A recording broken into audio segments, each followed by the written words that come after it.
Ya, halo pemirsa, apa kabar Anda hari ini? Langsung dari studio IDX Channel Jakarta kembali hadir program Market Review bersama saya, Prasetyo Wibowo, yang akan mengupas isu-isu penggerak ekonomi Indonesia. Live streaming kami bisa Anda saksikan juga di idxchannel.com dan langsung saja kita mulai Market Review selengkapnya.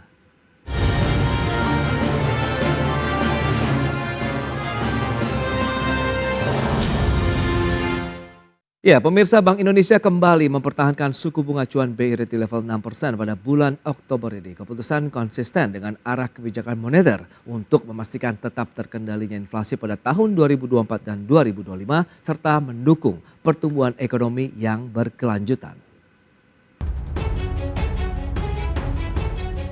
Rapat Dewan Gubernur Bank Indonesia pada tanggal 15 dan 16 Oktober 2024 memutuskan untuk mempertahankan BI Rate sebesar 6%. Suku bunga deposit facility tetap sebesar 5,25% dan suku bunga lending facility tetap sebesar 6,75%. Demikian hasil rapat Dewan Gubernur Bank Indonesia bulan Oktober 2024 yang kembali mempertahankan BI Rate sebesar 6%. Suku bunga deposit facility sebesar 5,25% dan suku bunga lending facility 6,75%.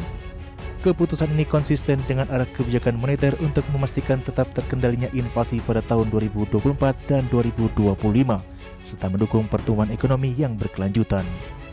Bank Indonesia terus mencermati ruang penurunan suku bunga kebijakan dengan tetap memperhatikan prospek inflasi, nilai tukar rupiah, dan pertumbuhan ekonomi.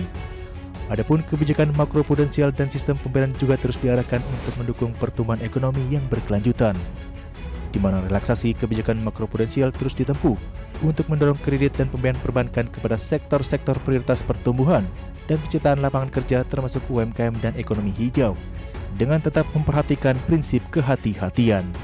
Selain itu, kebijakan sistem pembayaran juga diarahkan untuk turut mendorong pertumbuhan, khususnya sektor perdagangan dan UMKM, memperkuat keandalan infrastruktur dan struktur industri sistem pembayaran, serta memperluas akseptasi digitalisasi sistem pembayaran. Dari Jakarta, Tim Liputan IDX. Ya, pemirsa, berikut ini kami sampaikan data untuk Anda terkait dengan pergerakan dari BI Rate sendiri dari bulan Januari sampai dengan bulan Oktober 2024. Ya, seperti yang tertera di layar televisi Anda. 6% bertahan dari Januari, Februari, Maret, kemudian mengalami kenaikan dari bulan April, Mei, Juni, Juli sampai dengan Agustus di 6,25% untuk pergerakan suku bunga acuan BI Rate. Dan selanjutnya kita lihat Bank Indonesia mengambil kebijakan untuk menurunkan suku bunga acuan kita menjadi 6% per bulan September, kemudian kembali dipertahankan di bulan Oktober ini. Dan demikian, ini tidak jauh berbeda dengan bulan Maret di bulan sebelumnya ya, di tahun 2024 yang bertengger di 6% untuk suku bunga acuan. Baik, untuk membahas terkait dengan tema kali ini sudah tersambung melalui Zoom bersama dengan Bapak Rian Kerianto, ekonom senior dan juga senior faculty dari Lembaga Pengembangan Perbankan Indonesia LPPI. Selamat pagi, Pak Rian. Pagi Mas Pras. Ya, salam sehat Pak. Salam sehat juga ya. Baik, terima kasih atas waktunya dan sudah bergabung juga Ibu Dewi Mesyari, anggota Komite Kewirausahaan Apindo bidang UMKM. Selamat pagi, Ibu Dewi.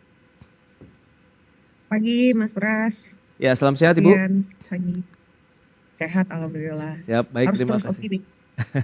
Baik, terima kasih atas waktu yang disempatkan Pak Rian. Langsung saja kita akan review terlebih dahulu terkait dengan bagaimana langkah Bank Sentral ini yang mempertahankan suku bunga acuan dan berarti sudah 2 bulan begitu ya, 6%. Apakah sudah sesuai dengan konsensus dari ekonom sendiri?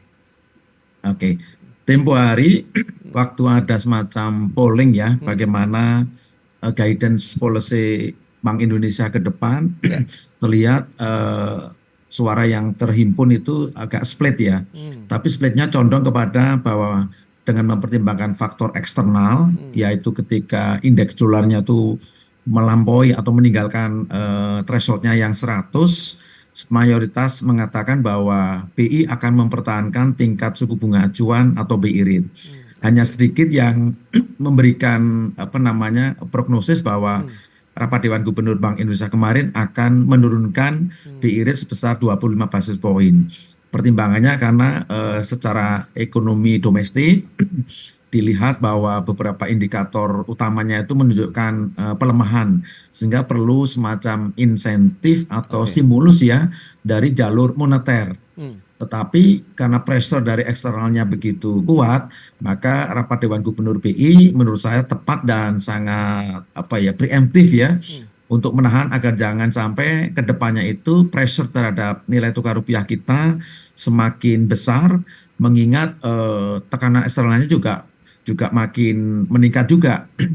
Lebih-lebih ketika tadi kita lihat, saya mendengar memantau bahwa outlook daripada produk domestik bruto atau PDB Amerika Serikat itu tumbuh cukup bagus. Nah, tentu ini akan memberikan sentimen yang kuat dan positif terhadap US dollar.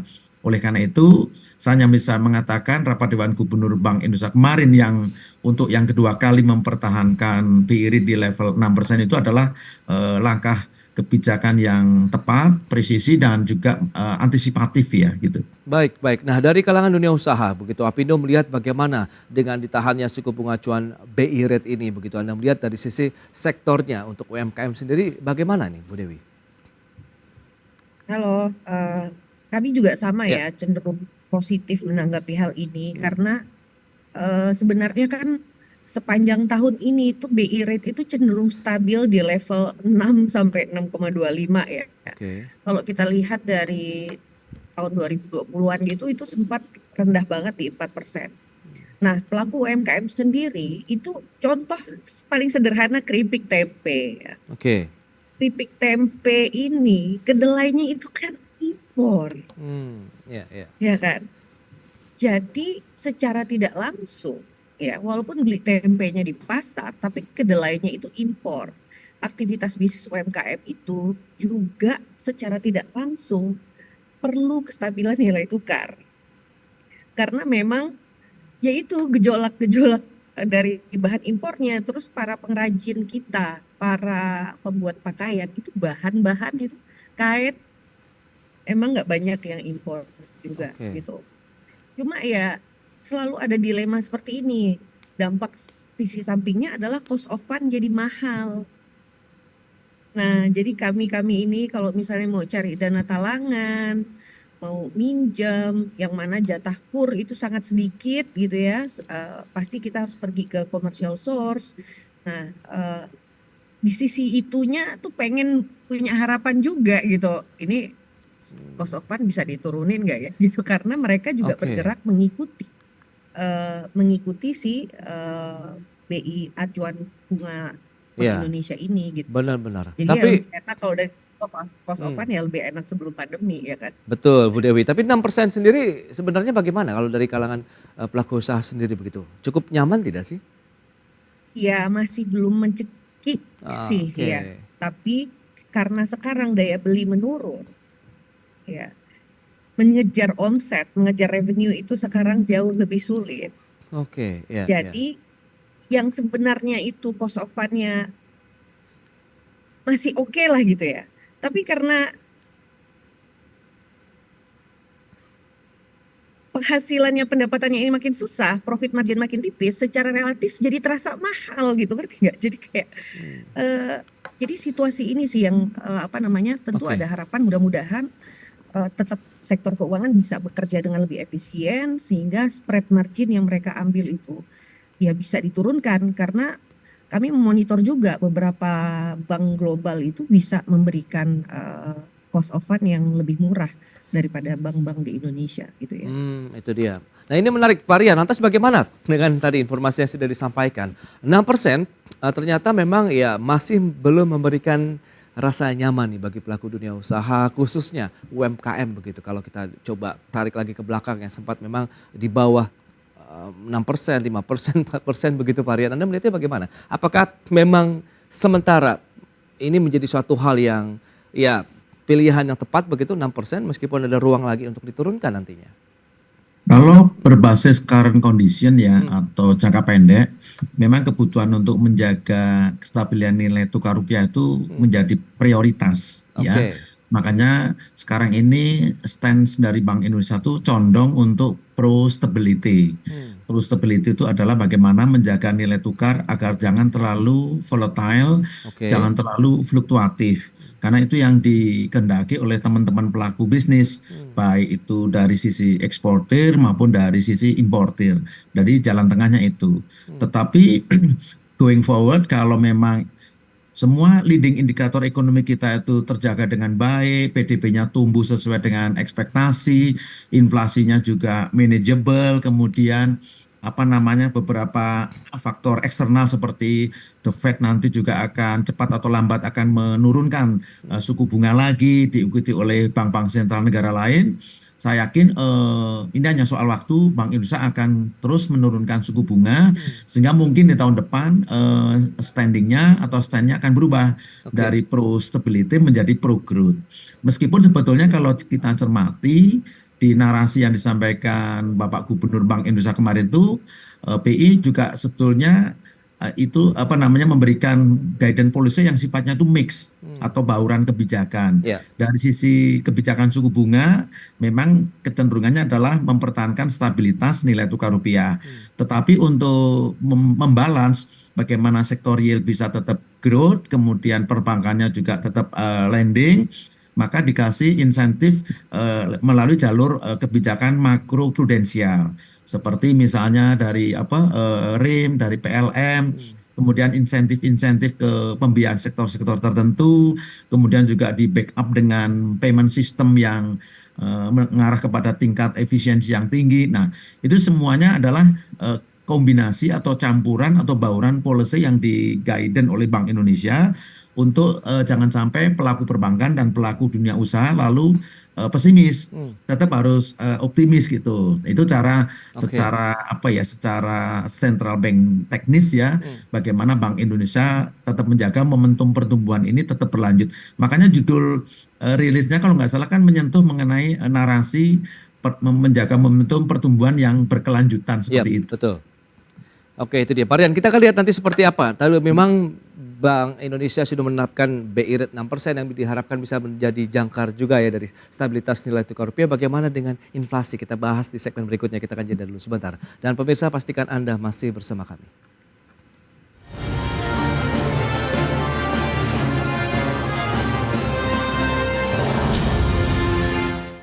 Ya, terima kasih Anda masih bergabung bersama kami dalam Market Review. Pemirsa, berikut ini kita akan sampaikan pergerakan inflasi yang terjadi dari bulan April sampai dengan September 2024. Kita akan lihat pergerakannya secara tahunan maupun bulanan. Dan seperti kita ketahui bersama, deflasi memang masih terjadi dalam beberapa bulan terakhir di Indonesia.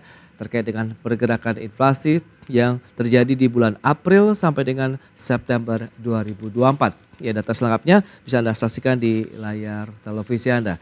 Berikutnya kita lihat pergerakan nilai tukar rupiah. Ini juga tadi sempat di-mention Pak Rian Kerianto ya. Begitu bagaimana stand kebijakan dari Bank Sentral ya terkait dengan pergerakan nilai tukar rupiah. Ya, dalam beberapa hari terakhir masih memang bertengger di 15 ribuan. Tercatat ya sempat turun dalam beberapa hari saja begitu ya. Di 15.658 per dolar Amerika pada 10 Oktober. Kemudian per 16 Oktober kemarin di 15.536 rupiah per dolar Amerika Serikat. Dan selanjutnya bagaimana dengan profil risiko kredit perbankan? Ini data per Agustus 2024. Dari NPL gross-nya kita lihat rasionya 2,27%. Ini kita bandingkan bulan Agustus 2024 dan juga Juli 2024. Ya, ada kenaikan dari NPL gross kita seperti yang bisa Anda saksikan dari 2,26 menjadi 2,27%. Kemudian rasio NPL netnya pun tidak jauh berbeda. Kemudian loan at risk-nya ya pun tidak jauh berbeda begitu. Ada kenaikan. Baik, kita akan lanjutkan kembali perbincangan bersama dengan narasumber kita. Baik Pak Rian, kalau kita cermati dengan beberapa data tadi yang sudah disampaikan, bagaimana Anda melihat inflasi yang justru terjadi deflasi begitu dalam 5 bulan terakhir, kemudian pergerakan nilai tukar rupiah yang masih bertengger di 15 ribuan, 15.500-an lah tepatnya begitu. Silakan Pak Rian. Seperti yang kita pernah diskusikan ya, saya jujur worried atau khawatir ya kalau tren deflasi itu berkelanjutan. Waktu deflasi 2 bulan pertama saya masih oke lah, barangkali ini karena habis lebaran, habis mengeluarkan biaya untuk anak sekolah dan sebagainya. Tetapi ketika deflasi itu berlanjut sampai 5 bulan berturut-turut, itu udah memberikan semacam sinyal kuat bahwa memang daya beli sebagian warga masyarakat kita tergerus ya, terutama kelas menengah. Kelas menengah itu adalah mereka kelompok individu yang spending tiap hari itu kurang lebih $3 sampai 25 atau $29. Baik. Itu referensi dari either dari World Bank atau dari IMF setahu saya. Ya. Nah, di titik itu memang betul itu adalah masuk biasanya teman-teman Gen Z atau kelompok-kelompok pekerja pemula ya yang mungkin punya experience kerja 5-10 tahun. Yang tingkat tingkat konsumsinya itu tinggi dan sangat variatif. Jadi ketika mereka mengalami tidak ada penambahan salary atau wage atau remunerasi, di sisi lain sebagian dari mereka juga maaf kata harus kena program rasionalisasi, kena PHK dan sebagainya. Nah, itulah mereka yang betul-betul terdampak. Sehingga ada 2 kategori kalau menurut BPS ya Mas Pras. Satu, mereka yang rentan untuk jatuh miskin. Kemudian mereka yang calon masuk kategori kelas menengah karena situasinya semuanya indikator ekonominya melemah. Nah, mereka yang tadinya mau naik kelas menjadi calon kelas menengah, mereka stay atau bertahan tetap menjadi calon saja. Sementara yang sudah masuk di kategori kelas menengah justru downgrade, mereka menjadi calon kelas menengah lagi. Nah, situasi ini tentu tidak baik ya.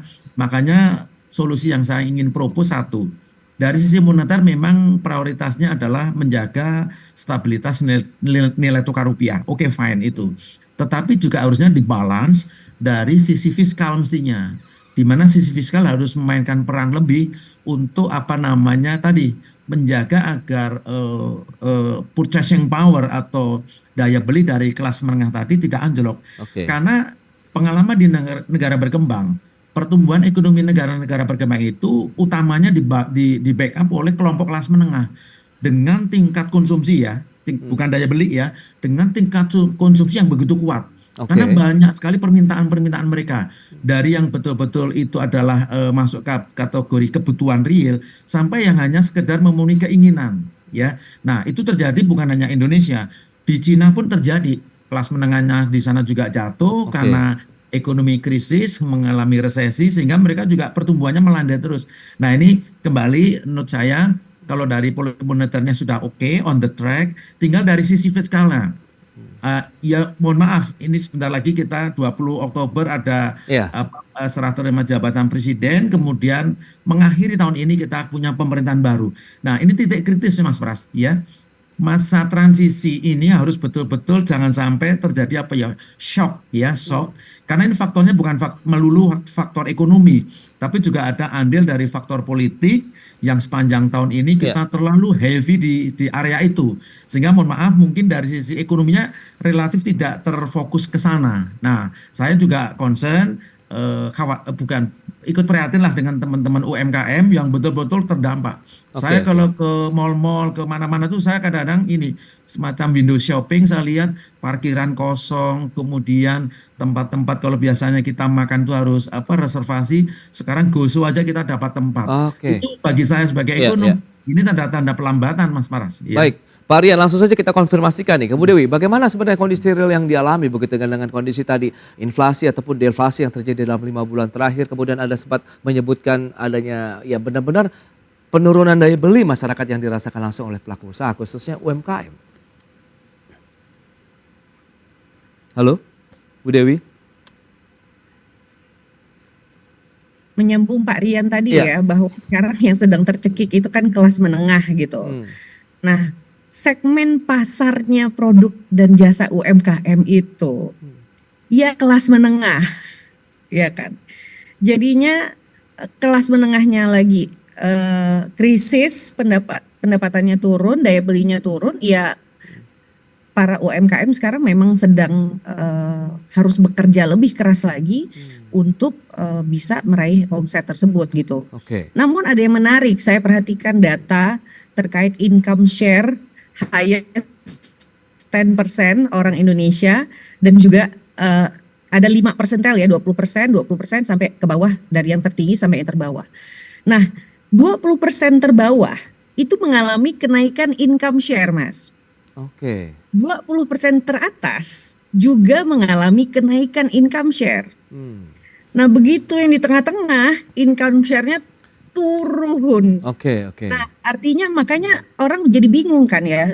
Kami diskusi terakhir itu, ini kenapa omset kita susah banget dapet gitu ya, tapi kok Labubu laku, terus konser laku Iya, iya, semua. iya. Terus kemudian Justipers yang bawa barang dari Bangkok, dari branded item dari Malaysia, dari Singapura, gara-gara di sana lebih murah, itu juga meningkat gitu loh. Kenapa ini?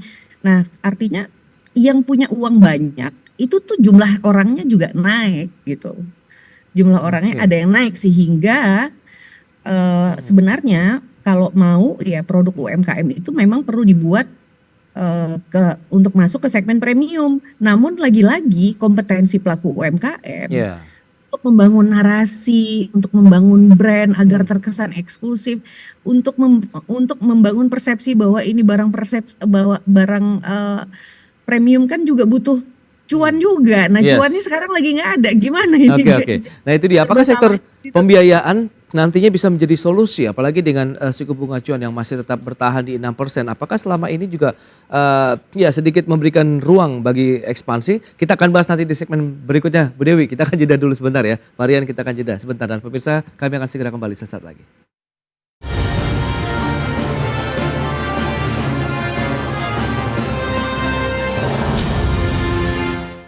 Ya, terima kasih Anda masih bergabung bersama kami, dan kita akan lanjutkan kembali perbincangan menarik ini bersama dengan Bapak Rian Krianto, ekonom senior dan juga senior faculty dari LPPI, kemudian juga Ibu Dewi Meisari, beliau adalah anggota Komite Kewirausahaan Apindo bidang UMKM. Nah, Bu Dewi sempat tertunda nih. Lantas bagaimana dengan kondisi tadi pelemahan daya beli masyarakat, kemudian ada beberapa concern yang Anda katakan terkait dengan pembagian kelas atas, menengah, kelas bawah begitu, yang mungkin masih belum ada satu titik keadilan, equilibrium baru misalnya di situ. Silakan Ibu. Ya, kalau harapan kami ya Mas ya, Ya. pelaku usaha kecil menengah ini kan pelaku usaha, kami ini pelaku usaha yang omsetnya 2 miliar sampai 50 miliar per tahun. Usaha kecil menengah. Oke. Pencipta kerja itu tuh kami. Ya, karena kalau usaha mikro mereka mempekerjakan diri mereka sendiri kebanyakan. Tapi kalau udah usaha kecil menengah, ini kebanyakan sudah menggaji orang, ya, sudah mempekerjakan dengan sistem gaji, bukan sistem upah loh ya. Bukan sistem upah, beda sistem upah. Nah, tapi peraturan PPN sekarang itu mana mau naik lagi nanti Januari ya. Jadi saya sangat setuju sama poinnya Pak Rian, bahwa kebijakan moneter yang sudah on track ini mesti dikomplementari dengan kebijakan fiskalnya. Oke. Nah, salah satunya yang menjadi concern kami khususnya mewakili suara usaha kecil menengah adalah, boleh nggak tuh batas kewajiban PKP untuk memungut PPN itu dinaikkan? Karena peraturan 4,8 miliar dulu itu kan dibuat tahun berapa ya? Saya lupa persisnya. Udah kena inflasi berapa kali? Oke.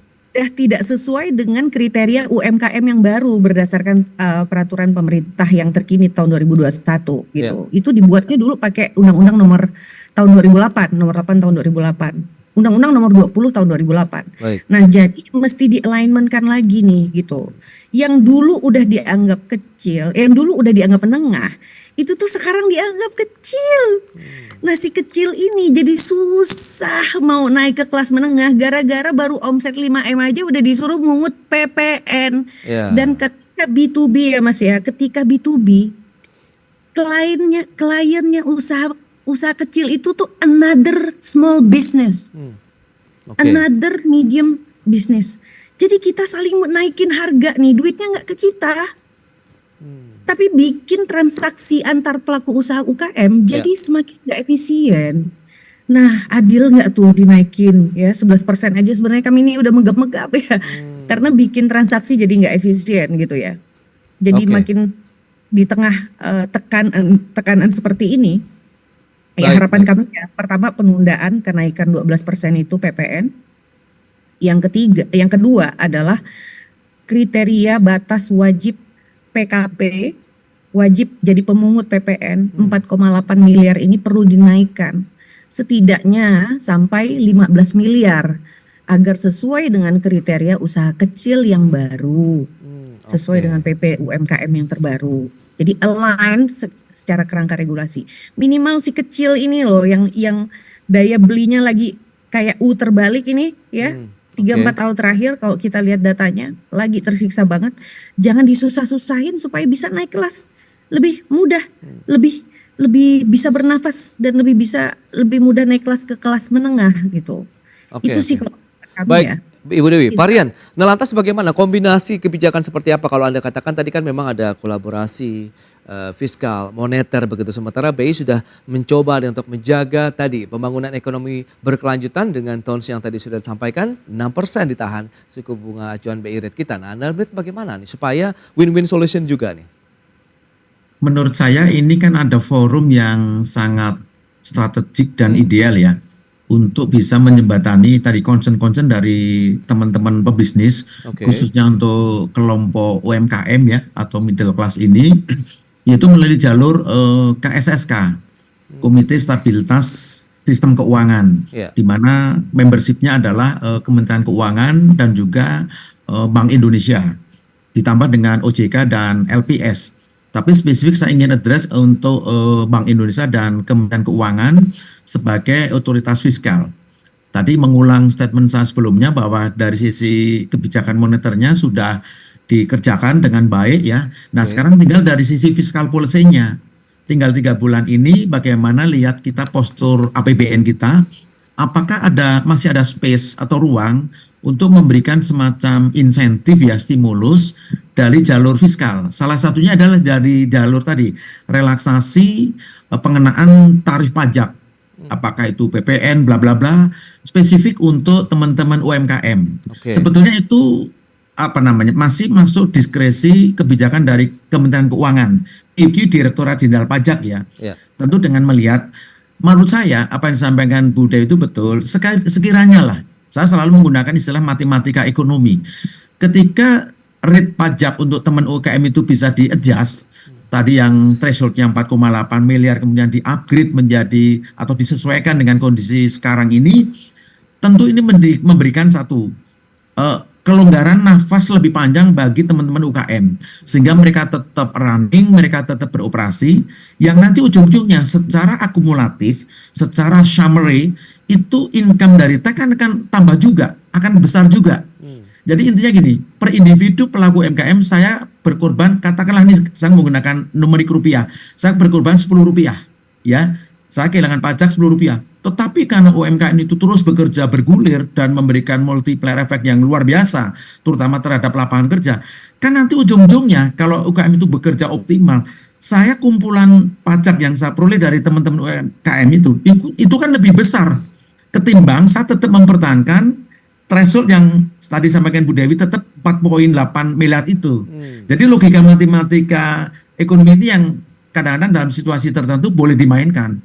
Kalau di kegiatan dunia usaha itu kita biasa. Di sini saya merugi nggak apa-apa, tapi di sisi kanan saya tetap cuan. Ini bahasa teman-teman saya memahami hal itu real. Nah, mungkin diskusi seperti ini bisa di capture ya, bisa ditangkap sama teman-teman Kementerian Keuangan, QQ Direktorat Jenderal Pajak untuk tadi agar teman-teman UKM khususnya yang jumlahnya sangat banyak, katanya 65,5 juta atau berapapun, dan itu berkontribusi kurang lebih terhadap hampir 90% total PDB kita, perlu untuk diberikan atensi spesial. Karena situasinya memang saya ingin mengatakan sedang tidak baik-baik saja. Oke. Nah itu dia. Lantas bagaimana harapan dari pelaku usaha sendiri, Bu Dewi, kalau melihat kondisi yang tadi? Kolaborasi kebijakan moneter fiskal, kemudian Anda katakan tadi dengan suku bunga acuan kita juga butuh bahan bakar lagi untuk bisa menggerakkan ekspansi bisnis UMKM. Begitu, apakah ada peluang misalnya ya suku bunga pinjaman juga yang lebih lunak atau bagaimana? Ya itu udah pasti ya, tapi kan KUR itu kan plafonnya terbatas ya. KUR-nya itu plafonnya terbatas. Jadi model-model pinjaman yang sifatnya jangka pendek kayak supply chain financing itu juga sesuatu yang sedang kami garap gitu, sedang kami perjuangkan agar makin banyak tersedia di pasaran. Karena kan salah satu masalah UKM ini kan dana talangan Mas, karena kalau udah masuk B2B atau ekspor ya, produksinya sekarang dibayarnya 60 hari lagi. Jadi urusan-urusan seperti ini kan banyak gitu. Dan jadinya kita itu sebenarnya butuh produk-produk pinjaman yang bisa cuma 3 bulan, 90 hari gitu ya. Dengan tarif yang jangan mehong seperti sekarang, jatuhnya bisa 2,5% sebulan gitu Oke, ya. ya, Kadang ya. ada yang 3% sebulan walaupun bayarnya cuma 9% jatuhnya karena minjem 3 bulan. Tapi kalau ditarik per tahun itu sebenarnya rate yang sangat tinggi gitu. Nah kita pengennya ya ada pilihan yang suku bunganya itu cost of fund-nya ekonomis, tapi juga tenornya bisa pendek untuk melancarkan jadi oli di rantai pasok. Karena rantai pasok kita ini juga mahal ya, Iya, membuat betul. operasi itu menjadi melakukan sesuatu tuh mahal di sini gitu ya. Saya juga ngajar di FPUI, ya, ada mahasiswa dari mainland China Ya. di kelas saya. Dia bilang, saya kaget pas datang ke Indonesia itu semuanya mahal. Dia bilang, di China di negara saya padahal pendapatan masyarakatnya lebih tinggi. Pendapatan per kapitanya lebih tinggi di China. Tapi kenapa banyak produk bisa jauh lebih murah di sana? Nah, jadi ada pola transaksi, biaya transaksi itu tinggi. Salah satunya PPN itu. Jadi misalnya ada perusahaan nih kayak saya yang omsetnya misalnya 10 M gitu. Oke. Terus dibeli sama perusahaan, menjual ke perusahaan lain yang omsetnya 12 M gitu. Harga kami sebenarnya 100. Tapi klien saya harus bayar ke saya ditambah 11% kan gitu kan. Gitu. Itu kan jadinya membuat transaksi antar UKM yang masih berjuang ini jadi Iya, iya. jadi mahal gitu.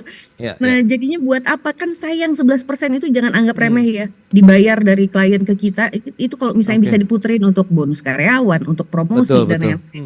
Itu sangat berarti. Kadang-kadang profit margin kita tuh net-net akhir tahunnya tuh jadi tinggal 5%, 6%. Jadi kalau misalnya nggak ada PPN 11% Ya. untuk sesama UKM ini, itu jelas-jelas akan sangat membantu gitu. Baik, itu dia harapan Sekarang dari lagi pelaku sesak UMKM. nafas ini kita gitu Ya. loh.